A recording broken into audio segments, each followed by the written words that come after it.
Hazrat Abdurrahmon Jomiy rahmatulloh alayh hammamizga ibrat o'laroq zarbul masal tarzida bir gap keltirgan. Bilasiz, zarbul masal hayvonlar tilidan gaplashadi. U maqsad hayvon emas, maqsad siz bilan meni uradi. Aqli yo'q odam uni sher bilan qo'yan shuni degan o'tiraveradi. Asli sen demoqchi u. U ya'ni Hazrat Sa'diy aytadiki, aqlli odam apandidan ham hikmat oladi. Aqlli odam apandidan ham hikmat oladi. Aqli yo'q odamga hikmat bobini 100 tasini o'qib bersangiz ham qulog'iga apandi bo'lib eshitiladi deydi. Hazrat Abdurrahmon Jomiy shetda aytayaptilar.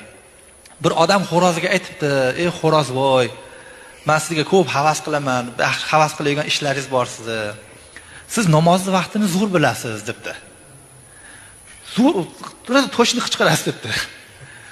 Shunaqangi darajada namozni vaqtini yaxshi bilasiz va namozga shu qadar astoydilsizki, to biz namoz o'qimagunimizcha ko'nglingiz xotirjam bo'lmay qichqiraverasiz debdi.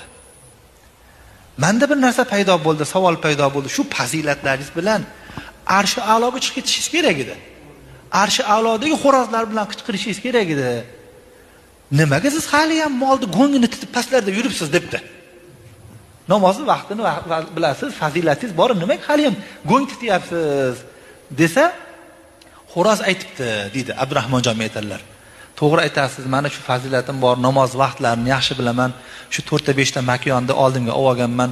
O'shalarni ustiga sakrab yuraverib, shu shahvat parastligimda orqasidan go'ng titaydigan bo'lib qoldim deydi. Abdurrahmon Jomiy shahvat parast odam shunaqa bo'ladi demoqchi. Xo'rozni tili bilan uryapti.